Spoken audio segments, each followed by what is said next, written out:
मम्मा कहेंगी क्या हुआ, सालन अच्छा नहीं लगा। बाबा से पूछेंगे आपको सालन अच्छा नहीं लगा। हाँ, आपने सिर्फ अपने हक का दिफा किया है। ना कहना एक इतना बड़ा फन है कि जो ये सीख जाता है ना, मैं कहती हूँ वो वही सबसे बड़ा फनकार।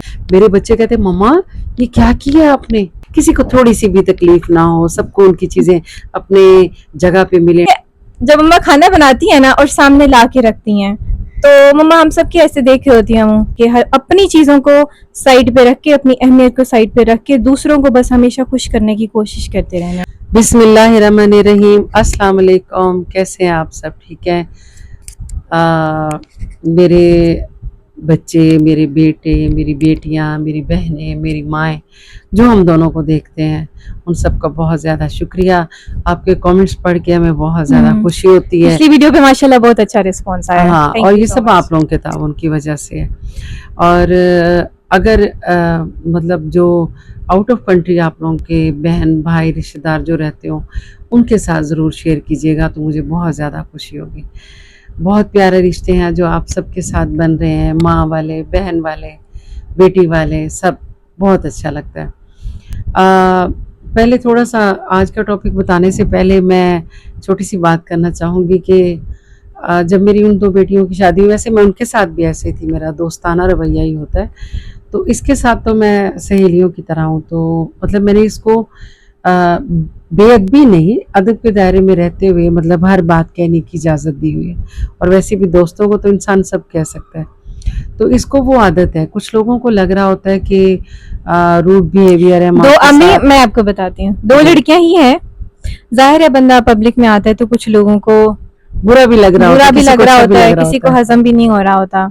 अच्छा, वो वीडियो देख रही होंगी जरूर, लेकिन मैं आप दोनों को स्पेशली बता दूं कि मैंने आप दोनों को चैनल से रिस्ट्रिक्ट कर दिया है। आप लोगों का वैसे भी कोई कमेंट मुझे शो नहीं होगा, ताकि मेरा बीपी हाई ना ही हो तो बेहतर है। बुरा लगा ना तुम्हें? मतलब हाँ, बुरा लगा, अजीब लगा। और ये रोने वाली नहीं थी। मामा मैं क्या, मैं वाकई ऐसी हूँ? मामा क्या मैंने वाकई ऐसा किया? नहीं बच्चा नहीं, मैंने कहा कुछ। वो जब उस लड़की ने सबसे पहले एक बार कमेंट किया था, उसके बाद दोबारा जब किए तो मैंने उसको ब्लॉक कर दिया चैनल से। मतलब क्या फजूल में। बाकी लोग 118 कमेंट्स हैं, कितने अच्छे हैं कमेंट्स। बाबा भी सारे दिन पढ़ के खुश हो रहे होते हैं। कितनी खुश हो रही हैं आप लोग की वीडियोस देख देख, कितनी बड़ी बड़ी दुआएं दे रही होती हैं माशाल्लाह। अच्छा, मैंने इसको मना किया कि नहीं बेटा, ब्लॉक नहीं करना था, ये नहीं करना था, ये नहीं करना। तो आज जो हमारा टॉपिक है इसी चीज से रिलेटेड है कि हम किसी को ना क्यों नहीं करते, और मतलब खुद पे तकलीफें बर्दाश्त करते चले जाना, कुर्बानियां देते चले जाना, खुद सहते चले जाना, किसी को ना नहीं करने। यही आज हमारा टॉपिक। अपने लिए स्टैंड कैसे लें? अपने लिए स्टैंड लिया करें, अदब के दायरे में रहते हुए, मौदबाना अंदाज में माजरत करके साइड पे हो जाया करें। अपने आप में जीना सीखें, खुद को टाइम दें। ठीक है, ये चीज मेरी बेटी ने मुझे सिखाई थोड़ी, क्योंकि मैं यकीन करें सारी उम्र शायद ऐसी था कि मैं ऐसे ही रहती आई हूँ। और फिर मैं आपके साथ शेयर करूंगी अपने बचपन से लेकर अब तक की जिंदगी कि मैं किस तरह दूसरों की, मुझे ये होता है कि अगर कोई किसी दुख में या तकलीफ में है ना, मैं 4 हाथ आगे बढ़ जाऊं, भाग के उसका काम खुद अपनी मेंटल हेल्थ, अपनी सेहत कॉम्प्रोमाइज करके। हाँ, ऐसे किया मैंने। और मैं शुरू में बल्कि शेयर करती जाऊं, बस शुरू हो गए हैं तो फिर तो ये जो सवाल पूछेगी वो साथ साथ चलते रहेंगे। हाँ जी, मैंने ये बताना था मम्मा को। मैं कल इसी चीज की इन्फॉर्मेशन थोड़ी देर थी, मैंने मम्मा कहा कि मम्मा हम जो है यही टॉपिक रखते हैं, क्योंकि मम्मा को भी आजकल मैं ये लेक्चर्स देती रहती हूँ। मतलब इन लोगों को कहते हैं पीपल प्लीजर्स। अब ये पीपल मतलब लोग, आप लोगों को पता होगा, प्लीजर्स का मतलब खुश करने वाले। अब दूसरों को खुश करने वाले। अपनी सेहत, अपना टाइम, ठीक है, अपनी हर कीमती चीज कॉम्प्रोमाइज करके, हर अपनी चीजों को साइड पे रख के, अपनी अहमियत को साइड पे रख के, दूसरों को बस हमेशा खुश करने की कोशिश करते रहना। अच्छा, जब ये ना इसने मुझे टॉपिक बताया ना, इसने मुझे टॉपिक बताया ना, मम्मा ये टॉपिक है और इस पे हमने पॉडकास्ट बनाई। मैंने कहा पुत्र ये मुझसे नहीं होगा, क्योंकि मैं ऐसी हूँ ही नहीं, क्योंकि मैंने सारी उम्र किया ही कुछ है। आप पीपल प्लीजर्स में से आप खुद हैं। वही ना, मैंने कहा मैं इस पे नहीं बोल पाऊंगी क्योंकि मैं ऐसी ही हूँ। लेकिन मैं समझा रही हूँ आहिस्ता आहिस्ता। अभी मैंने कल एक और वर्ड सिखाया। मैंने कहा अम्मा इंशाल्लाह आपकी बड़ी लंबी जिंदगी होनी है, आप थोड़ी इंग्लिश के वर्ड सीखें, ठीक है, आपको इन सारी चीजों की नॉलेज होनी चाहिए। तो मैंने मम्मा को वर्ड सिखाया वैलिडेशन। अब वैलिडेशन का मतलब मुझे उर्दू में समझाने नहीं आता। मैंने कहा वैलिडेशन का मतलब आपको क्या समझाऊं, एक मिनट। वैलिडेशन उर्दू में जेमिनाई से पूछा तस्दीक, ठीक है। फिर मम्मा को मैंने समझाया किसी चीज की मंजूरी हाँ, लेना, तस्दीक लेना। मैंने कहा आप वैलिडेशन लोगों से लेने की कोशिश करती हैं, ठीक है। अब जैसे इसकी एग्जांपल एक ये भी है ये कौन आ गए थे ये बिल्ली के बच्चे आ रहे हैं। नहीं, हसन भी है पीछे। अच्छा, तो इसकी सबसे बड़ी एग्जांपल ये है, मैंने जब वैलिडेशन का मतलब मम्मा को बताया ना कि वैलिडेशन का मतलब ये होता है कि आप दूसरों से तस्दीक करना चाह रहे हो कि मेरा काम आपको कैसा लगा, आप मेरे काम से खुश हो या नहीं, आप मेरे बनाए हुए खाने से खुश हो या नहीं, और अगर वो जैसा कहेगा आपने वही समझना है। ऐसा नहीं होना चाहिए। मम्मा कहती ये तो मैं हूँ। मैंने कहा अब क्या, मैंने कहा आप, मैंने कहा कि मैं नहीं बोल सकती, फिर ये तो मैं ही हूँ। हाँ, क्योंकि जब मम्मा खाना बनाती है ना और सामने ला के रखती हैं, तो मम्मा हम सब की ऐसे देख रही होती है मुँह। उसके बाद हमने एक रोटी खाई है ना, 1.5 नहीं खाई, 1 खाई है। मम्मा कहेंगी क्या हुआ, सालन अच्छा नहीं लगा। बाबा से पूछेंगे आपको सालन अच्छा नहीं लगा, हाँ। तो मतलब डर रही होती है और ऐसे कि वाकई शायद सालन अच्छा नहीं बना। मैंने कहा मम्मा आपको पता है ना कि आप कितना मजे का सालन बनाती हैं, कितना मजे का खाना बनाती हैं, खुद को बताएं ये सारी चीजें। इस चीज का एहसास फिर ये हुआ कि अपनी कदर पहचाने। कि मुझे मेरे मियाँ ने कहा कि कभी ऐसा हो कि तुमने गलत बनाया हो तब तो है, कि जब होता है रोजाना अच्छा है तो फिर रोजाना हम नहीं कहते। तो इसलिए फिर मैं तो यही कहूंगी कि एक झटका हफ्ते में मिलना चाहिए, कि ताकि फिर गंदा हाँ ये क्या सिखा रही हैं आप लोगों को मतलब ये है कि अपनी कदर पहचाने, अपनी अहमियत को पहचाने। हमने करनी है आपको इनकी खुद खिदमत। पता हो कि आपका काम कैसा है। ये इस बारे में मैं लेक्चर्स भी देख रही थी। मतलब ये हर किसी की ही ख्वाहिश होती है कि लोग उसको पसंद करें, ठीक है, लोग उसको लाइक करें, लेकिन दूसरों से खुद को पसंद करवाना इस कीमत पर कि मतलब आपको अपना आप ही साइड पे रखना पड़े, तो ये चीज सही नहीं है। अच्छा, मुझे आदत थी कि मैंने बहन भाइयों में सबसे आगे बढ़ के काम करने हैं, और बहनें भी थी, लेकिन मेरा ये होता था कि आज चांद रात है ना, चांद नजर आ गया, मैंने सबके कपड़े इस्त्री करने हैं, मैंने सबकी चीजें, और इवन हैंगर करके, या मतलब ओ सॉरी सबके कपड़े इस्त्री करके हैंग करके मैंने उनके नीचे उनके जूते वगैरह भी न्यू रख देने, जुराबे साथ रख देनी, किसी को थोड़ी सी भी तकलीफ ना हो, सबको उनकी चीजें अपने जगह पे मिले, टाइम पे मिले। अच्छा, बड़े खुश होना सबने, मेरी वाह वाह हो जानी, मैंने कहना बस ठीक। और वाकई मैंने ऐसा किया, और उसके बाद मुझे आदत हो गई थी कि दस्तरखान पे आदत हो जाती है, आदत हो गई। अच्छा, दस्तरखान पे बैठे ना सब, तो मैंने करना कि सबको सालन खुद डाल के देना है उसके प्लेट में। अच्छा बन जाओ, मैं अच्छी बन जाऊं। अच्छे बनने से मुझे वो आपकी बात भी याद आ गई, शेयर करूं आपसे? कौन सी वाली? इन सबसे शेयर करूं? कौन सी? मुझे नहीं पता कौन सी बात शेयर करने लगी है ये। मैं बताती हूँ। बताएं। मैं ना अच्छी तो नहीं कट करूंगी, नहीं तो कट कर दूंगी। नहीं कट करेंगे आप। अच्छा बेटा, मैं आप लोगों को बताने लगी थी कि बाहर स्टेट में ना हम लोग वॉक कर रहे हो ना, तो किसी गाड़ी पे अल्लाह, मोहम्मद, हसन, हुसैन, मतलब इन नामों में से कोई भी ऐसा नाम जो मेरे लिए इतना प्यारा और काबिल एहतराम है, तो मतलब नाम लिखा हो ना, तो मैं क्या करती हूँ, मेरी आदत है कि मैं दुपट्टे से ना अपने से उसको साफ कर लेती हूँ। तो ये कहती है बनाए बनाए अल्लाह मियाँ के सामने नंबर अच्छा, बनाए। मेरी बात सुने, एक वाहिद ज्यादा जिसमें कहूंगी कि उसके सामने अच्छा हाँ। बनने की कोशिश करें। मैं इसके लिए अच्छा बनने की कोशिश करें के लिए वर्ड्स इस्तेमाल करती हूँ माँ के सामने, का माँ आप अल्लाह ताला के सामने नंबर बना रही हैं, ठीक है, लेकिन वो तो हर किसी को कोशिश करनी चाहिए, उनके हाँ। सामने नंबर बन जाए तो क्या ही बात है। बाकी लोगों के सामने नंबर बनाने के लिए कोई कोशिश नहीं करनी चाहिए, क्योंकि उनको जरा सी एक लम्हा चाहिए होता है, उन्होंने वापस आपके बारे में गलत, जब उनका दिल करेगा गलत। अच्छा, मेरी ये आदत थी फिर बहन भाइयों के प्लेट में खुद सालन डाल के रखना, उनको देना, ये वो। तो जब मेरी शादी हुई ना, शादी के बाद जब बहन भाइयों के घरों में दावतें शुरू हुई, तो मेरी तो जो आदत थी मैंने वैसे किया। बेशक मैं नई दुल्हन थी, लेकिन मैंने सबकी प्लेटों में सालन डाल के, मेरी मियाँ को बड़ा अजीब लगा, शायद सुन रहे हो, मेरी मियाँ को बड़ा अजीब लगा। इन्होंने कहा ये क्या खुशामद करती हो तुम सबकी? मैंने कहा है खुशामद? बाबा को खुशामद लगती है। उनको मतलब मैंने कभी सोचा ही नहीं कि ये खुशामद है। खैर उनकी भी बात गलत थी, खुशामद नहीं थी, लेकिन जो मैं करती थी, मतलब हो सकता था कि जो मैं डाल के दे रही हूँ उनको वो पसंद ना हो, मुझे भी पूछना चाहिए था ना। मतलब कि अभी भी आप अच्छी बनने की कोशिश करी हैं कि मैं डाल के दे रही थी और क्या पता जो मैंने डाल के सालन दिया वो पसंद ना आया। अभी भी आप मतलब बैठ के जिस चीज पे लेक्चर दे रही हैं उसमें आप, मैंने कहा था मैं इसमें नहीं बोल पाऊंगी, लेकिन खैर चलो आप इधर आ जाए। मैं तो चली जाती हूँ, ठीक है।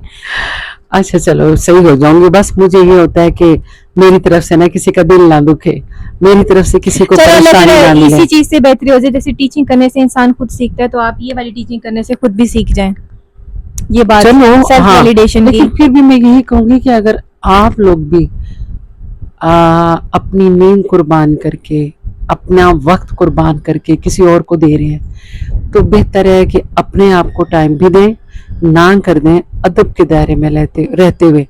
लेकिन अगर आप अपना वक्त, अपनी कुर्बानियां, अपना सब कुछ किसी और को दे रहे हैं और कदर नहीं की जा कदर रही। नहीं की जा रही, तो पता है फिर क्या होगा? आप आहिस्ता आहिस्ता स्ट्रेस में चले जाएंगे, डिप्रेशन में चले जाएंगे, और फिर यही डिप्रेशन, ये गुस्सा, तनाव, अजीब सी कैफियत जो है वो आपके अंदर पल रही होती हैं, और फिर वो लोगों को बर्दाश्त नहीं हो रही होती। लोग, क्योंकि लोग हर वक्त आपको खुश देखना चाह रहे हैं, लोग हर वक्त आपको, वही आपके आसपास सब लोग, और आपके अपने आप भी, ठीक है, इतने अरसे आपको हंसते हुए देखना चाह रहे होते हैं। तो फिर कभी कभी दिल करता है यार मैं कैसे, मैं खुद सोचती हूँ मैं कौन हूँ, मैं कैसे हर वक्त हंस सकती हूँ, मैं कैसे हर वक्त खुश रह सकती हूँ? नहीं, मुझे भी स्पेस चाहिए, मुझे भी टाइम चाहिए, मैं भी थोड़ा मेरा वो जीवन हसन चाहता है पीछे कि से सुकून मिले। बोल रहा है मुझे भी स्पेस चाहिए। वैसे सदके थी ना देखो कितनी बड़ी आप स्पेस आ है, जाओ पॉडकास्ट में, आ जाइए यार। आपको स्पेस नहीं मिलेगी, सॉरी। स्पेस ही तो दिए तुझे पुत्र। अच्छा देखा, तो बात भुला दी। मतलब यही कि आहिस्ता आहिस्ता आप स्ट्रेस में चले जाते हैं, और बाज़-औक़ात सारा दिन जब बंदा सुबह से उठकर शाम तक लगा रहता है कामों में, खुद को निग्लेक्ट कर करके, तो बाज़-औक़ात रात को सोते हुए इंसान सोचता है कि मैं कौन हूँ, मेरी खुशियाँ क्या हैं? मैं छोटी सी आपको एक मिसाल और दूंगी कि मैंने जब अपने बच्चों को अब जाके सुनाई, मेरे बच्चे कहते मम्मा ये क्या किया आपने? मतलब मुझे ना लाइनिंग वाले कपड़े बड़े पसंद हैं, शुरू से, बचपन से मुझे बहुत पसंद थे। रुके, हम जरा, ये पहनती थी पॉडकास्ट शादी बाबा ने भी देखनी है। कोई बात नहीं। अच्छा अल्लाह मियाँ उन्हें जिंदगी दे, आमीन लंबी, आमीन। मुझे भी उम्र दे, लंबी उम्र दे, आमीन। हम दोनों को, हम अपने बच्चों की खुशियाँ देखें, हर माँ बाप को अल्लाह पाक अपने बच्चों की खुशियाँ दिखाए, आमीन। जिनके नहीं है अल्लाह पाक उन्हें औलाद दे, आमीन। तो मतलब मुझे ना लाइनिंग वाले कपड़े बड़े पसंद थे, इस तरह के प्रिंट बहुत पसंद थे। शादी के शुरू के दिनों में मैं और मेरे मियाँ गए, तो हमने शॉपिंग करते हुए ना ऐसे मैंने लाइनिंग वाले जिस तरह मुझे अट्रैक्ट करते मैं उठाए। ये क्या चाहती बेटी, मुझे मतलब उन्होंने ये कहा कि ये क्या उठाया हुआ है तुमने, मुझे ये ऐसे कपड़े पसंद नहीं है, ये पट्टियों वाले लाइनिंग वाले, एंड मेरे ये कभी ना पहनना।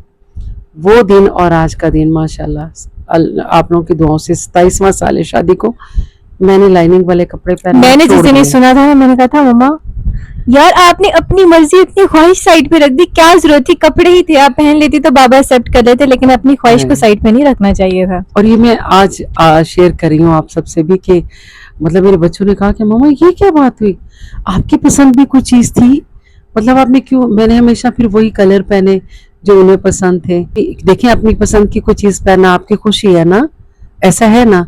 तो वो भी तो अब आपकी मर्जी के कपड़े पहनते हैं ना, अब पहनते हैं, अब वो आपकी बात मानते हैं। मैं कभी भी उनके लिए लाती थी, उनको पसंद नहीं, वो कहते थे मैं अपनी शॉपिंग खुद करूंगा। ये हमेशा उन्होंने ऐसे ही किया। चलो खैर, अल्लाह मियाँ उन्हें लंबी हयाती दे, आमीन, सुख वाली। ये जो बाउंड्रीज होती हैं और ये जो स्पेस होती है ना, सिर्फ जरूरी नहीं होता कि घर में रहने वाले बंदों से हो, ये दोस्तों से भी जरूरी होती है, ये आपकी वर्क प्लेस में भी जरूरी होती है। आप सुन रही हैं, ठीक है, ये बाउंड्रीज हर जगह जरूरी होती है। हाँ, अगर देखें, अगर आप किसी को ये कहते हैं ना, मतलब किसी ने आपको कोई काम कहा है, आप उसको ये भी कह सकते हैं कि अगर मैं आपके लिए वक्त निकाल पाती तो मुझे बहुत खुशी होती, लेकिन सॉरी मेरे पास टाइम नहीं है। अगर मैं कर सकती मुझे बहुत खुशी होती। तो इससे क्या होगा, एक तो उसको रिस्पेक्ट मिलेगी, हमदर्दी भी मिलेगी, और आप जो है वो अपना टाइम भी बचा पाएंगे। तो थोड़ा सा मैं ये कहती हूँ कि जो हालात और जो वक्त चल रहा है ना, इसमें इंसान बहुत जल्दी डिप्रेशन में जा रहा है, स्ट्रेस में जा रहा है, तो खुद को टाइम देना सबसे सीखें, पहली छोटी-छोटी तरजीह खुशियों को खुद जीना को सीखें। रखें। हाँ बिल्कुल, ऐसे रिश्ते बहुत ज़रूरी हैं, बहुत ज़रूरी हैं, और ये आप इनके बगैर चल भी नहीं सकते। चाहे वो दोस्त हैं आपके, आपकी सहेलियां हैं, आपके दोस्त हैं, आपकी फैमिली है, इन सब के साथ करना है, चलना है। लेकिन मैं ये कह रही हूँ कि खुद को भी वक्त ज़रूर दें। मैं यकीन करें कि मैं जिस तरह की हूँ ना, कि ये मैं इसके ऊपर मतलब आपको इसके हक में दलाइल मैं बहुत मुश्किल से दे पा रही हूँ, क्योंकि मैं ऐसी हूँ, मैंने ऐसा किया है हमेशा, चाहे वो मेरे नेबर्स में हो, चाहे वो लेकिन मेरे अब आपको दोस्तों में हो। एहसास हो रहा है ना कि ये चीज थोड़ी गलत है? हाँ, मतलब मैं कभी कभी खुद सोचती हूँ कि मैं कहाँ पे हूँ। लेकिन बेटा फिर भी मैं आप लोगों को, मेरी बहनें बेटियाँ, मैं ये नहीं कह रही कि किसी से बेअदबी से बात करें या किसी को कुछ कहें, नहीं। अदब के दायरे में रहते हुए आप लोग अगर कहीं किसी से माजरत करना चाहें काम के लिए तो कर लीजिएगा, लेकिन खुद को भी टाइम दें। अगर आप स्ट्रेस में चले गए, अगर आप डिप्रेशन में चली गई, तो फिर आपके लिए अपनी फैमिली को संभालना भी फिर मुश्किल ही हो जाता है। तो बेहतर है कि उससे पहले ही आप जो है इस तरह के अल्फाज, इस तरह की जो अदब के दायरे में रहते हुए आप इनकार कर सकती हैं। अच्छा बेटा ये होता है कि कुछ लोग ना अगर किसी को ना कहते हैं ना, फिर वो खुद को बड़ा मतलब मुजरिम तस्वुर करते हैं, बड़ा गिल्टी फील करते हैं कि ये मैंने क्या कह दिया। बेटा आप किसी को ना कह के ना किसी के हक पे डाका नहीं डाल रहे, आपने सिर्फ अपने हक का दिफा किया है, आपने किसी के हक पे डाका नहीं डाला। मेरी बातों को समझिएगा, मैं आपको कोई गलत एडवाइस नहीं दे रही, सिर्फ अपनी सारी ज़िंदगी का मैं आपको निचोड़ बता रही हूँ कि मैं ऐसी थी, लेकिन मेरी बेटी मुझे बता रही है कि मम्मा आपको अपनी लाइफ भी जीनी चाहिए। हज़रत अली का कौल है कि किसी पर इतने एहसान ना करो कि कोई तुम्हें अपना गुलाम समझने लगे, किसी पर इतने एहसान ना करो कि कोई तुम्हें अपना गुलाम समझने लगे। तो ये बात हमें क्या सिखा रही है? सिर्फ हद बंदी, अपनी हदूद में रहना है, अपनी लिमिट्स में रहना है। आपने किसी को अपनी ज़ाती ज़िंदगी में इतना शामिल नहीं करना, ना ही आप किसी की ज़िंदगी में इतना ज़्यादा आगे चले जाएं कि मसाइल पैदा हों। मैं अम्मा को ये मतलब एक कौल तो ये है ना, ज़ाहिर है ये तो हमारे इस्लाम में है। मैं अम्मा को ऐसे मैंने कहीं सुना था, मैं अम्मा को ये कहती थी अम्मा इतना मीठा ना बने लोग घोल के पी जाते हैं। मैं अम्मा को ये कहती हूँ कि इतना मीठा नहीं बनना चाहिए कि लोग घोल के पी जाएं।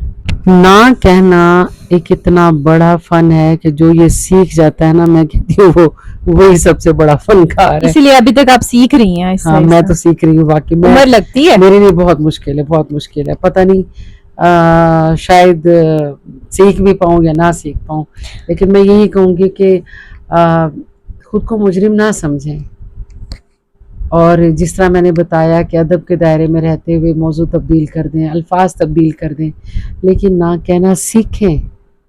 इतने एहसान मत करें कि कोई आपको वाकई गुलाम ही समझने लगे। और वो लोग जो आपके ना कहने से या आपके मना करने से या आपके स्पेस मांगने से आपको ही गिल्टी फील कराते हैं कि भाई ये क्या कह दिया, या हमें तुमसे ये उम्मीद नहीं थी, हम उम्मीद कर रहे थे तुम हमारा फलाना काम कर दोगे, तो वो टॉक्सिक लोग होते हैं और ऐसे लोगों से आप लोगों को दूर रहना चाहिए, ठीक है? क्योंकि वो आपकी बाउंड्रीज क्रॉस कर रहे होते हैं जो आप उनके हद सामने बंदी बना लाजमी रहे है, होते चाहे वो हैं। जिस रिश्ते के साथ हो। हाँ, अच्छा, एक जापानी बिजनेसमैन है, बहुत मशहूर है, उसने कहा कि मैंने ज़िंदगी में सबसे बड़ा फ़ायदा तब उठाया जब मैंने ये समझ लिया कि हर दावत, हर मौके और हर किसी को हाँ कहना ज़रूरी नहीं है, तो फिर मैंने ज़िंदगी का फ़ायदा उठाया। अब इससे आप समझ सकते हैं कि वो क्या कहना चाह रहे हैं, ठीक अच्छा, है? और मैं क्या कहना चाह रही हूँ आपको। और मुझे लग रहा है कि हमारी podcast like question and answer session से ज़्यादा ये एक डिस्कशन होती है, तो फिर हमें मुझे लगता है हम इसी तरह के टॉपिक्स पे हमें लाइव नहीं आना चाहिए, आपको नहीं लगता? ताकि लोग अपनी मैंने अपनी तो कहा बातें था, सब शेयर करें। मैंने इसे कहा था कि हम देखें किसी किसी ऐसे टॉपिक पे ना लाइव आते हैं, ताकि जो हमें सुनने वाले हैं ना वो भी अपना हर किसी के पास अच्छे पॉइंट्स होते हाँ हैं। होते हैं। आप देखें, मेरे पास कुछ पॉइंट्स आए हैं बोलने के लिए, कुछ पॉइंट्स इसके पास थे। जब आप लोग हमें माशाल्लाह हजारों की तादाद में सुन रहे होते हैं ना, तो आप सबके मशवरे हमारे पास आ रहे होते हैं, उनमें से बहुत कुछ हमें भी सीखने को मिलेगा।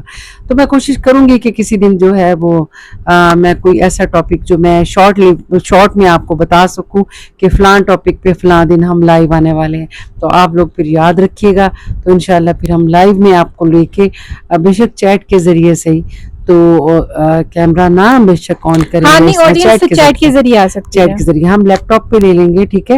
लैपटॉप पे साथ कनेक्ट करके हम आप लोगों के मैसेजेस पढ़ेंगे भी सही, उनके जवाब भी देंगे, और जो हम आपसे पूछना चाहेंगे आप लोग भी उनके प्यारे प्यारे से जवाब हमारे पास भी मुख्तलिफ किस्म के आएंगे। देखिए जिस तरह तस्वीर के दो रुख होते हैं ना, मस्बत भी होता है मनफी भी होता है, यानी पॉजिटिव नेगेटिव दोनों होते हैं। तो इसी तरह बेटा कोई भी टॉपिक हो ना, उसके फवाइद भी होते हैं, नुकसानात भी होते हैं, ठीक है। कोई भी हम टॉपिक लेते हैं ना, उसके भी इसी तरह पॉजिटिव पॉइंट्स भी होते हैं, नेगेटिव भी होते हैं। तो मैं ये कह रही हूँ कि जो मैंने समझाया उसको पॉजिटिव लीजिएगा, नेगेटिव मैं नहीं कह रही। और मैंने आप लोगों को अपनी ज़िंदगी का निचोड़ भी बताया कि मैं इस तरह की हूँ, लेकिन कभी कभी मैं सोचती हूँ कि मैं हर वक्त क्यों हंसूं, मैं हर वक्त क्यों किसी को अवेलेबल हूँ। ये मैंने सोचा है, कई बार सोचा। अजान हो रही है। अच्छा बेटा और मेरी बहनें भी, कि जो आपने सुनी हमारी डिस्कशन या जो मैंने आपसे शेयर किया, इसके बारे में ना अपनी राय ज़रूर दीजिएगा कमेंट्स में कि आपकी क्या राय है। मैं अगर गलत हूँ मुझे बताइएगा, कोई बात नहीं, मैं सुनना चाहूँगी। तो अगर देखें आपको सही लग रहा है कि अपने आप को तरजीह दें, क्योंकि एक बात मैं दोबारा ये आपसे शेयर करना चाहूँगी बेटा, कुछ रिश्तों में हदबंदी या ये स्पेस जो होती है वो ज़रूरी होती है, और वो रिश्ते बचाने के लिए होती है, रिश्ते ख़राब करने के लिए नहीं, ठीक है। तो अब हम यहाँ पे अपने प्रोग्राम को जो है वो ख़त्म कर रहे हैं। मुझे कमेंट्स में आप लोग ज़रूर बताइएगा कि मैंने सही कहा जो नूर ने मुझे बताया कि मम्मा आपको इस तरीके से ही रहना चाहिए था, या जो भी है। अच्छा वो सराइकी में एक मिसाल देते, मेरी अम्मा कहती होती थी, अल्लाह जन्नत नसीब करे मेरी अम्मा को, करवट करवट जन्नत नसीब करे, आमीन। अम्मा कहती होती थी सराइकी में मिसाल है कि गए समझे दे आए। तो मतलब ये कि जो सराइकी सुन रहे होंगे उनको सारी बात समझ आ गई होगी कि बच्चे हमें अब समझाते हैं, लेकिन फिर भी चाहे बच्चे भी हैं, अगर उनकी बात सही है तो आप इसे इनकार मत करें, ठीक है। बच्चे क्या मतलब ज़हीन नहीं हो सकते, बच्चों को समझ नहीं होती, या मतलब हम उन्हें कहें कि नहीं इन्हें कुछ नहीं आता, ये बिल्कुल मतलब अकल नहीं है इनको, ये वो नहीं, उन्हें भी सुने आप। बहुत सी चीज़ें आपको बच्चों से भी सीखने को मिलती हैं। तो अगर मैंने गलत बोला या कुछ मतलब इस तरह का कहा हो तो मुझे ज़रूर बताइएगा, ठीक है। कि अम्मा बहन आप जो भी, कि आपको ऐसा नहीं कहना चाहिए था, नहीं यहाँ पे आप गलत थी, या जो भी है ना, आप मेरे साथ ज़रूर शेयर कीजिएगा। कमेंट्स में लाजमी पढ़ूंगी आप लोगों के। और एक बात, जो हमारी प्रोडक्ट्स हैं हमारे बिजनेस की, उसे आज देखना ना भूलिएगा। एक शॉर्ट वीडियो बना के यूट्यूब पे भी डालेंगे और इंस्टा पे भी, नूर नुसरत के नाम से ज़रूर देखिएगा, आपको बहुत फ़ायदा होने वाला है। बोलो। बस असल में कल से मेरा ये बोलने वाला मोड थोड़ा ऑफ हुआ है, क्योंकि कल हमारा फ़ोन ख़राब हो गया, दोबारा ख़राब हो गया, तो थक गए, डेड हो गया वो बिल्कुल। और आज कल फिर रात को नया मंगवाया, क्योंकि 2 दिन से वीडियो अपलोड नहीं की थी। नया नहीं मतलब नया से मुराद सेकंड हैंड दुकान से लेके आए हैं, मतलब नया उससे तो कुछ नया है ना। हाँ लेकिन ये भी मतलब अभी मेरे हमारी ये हीट अप हो रहा बन रही है, तो ये हीट अप हो रहा है, तो इस वजह से ये मजीद जो है वो टेंशन में आ रही है। तो मैंने कहा बेटा अभी इधर ही बंद कर देते हैं, जितनी बन गई तो ठीक है। अपनी दुआओं में याद रखिएगा, हम सबको, मुझे, नूर को, मेरी फैमिली को दुआओं में याद रखिएगा, ठीक है बेटा। मेरी बहनें बेटे बेटियां, ओके, अल्लाह हाफिज। अल्लाह हाफिज, अपना ख्याल रखिएगा, अल्लाह हाफिज। अल्लाह हाफिज।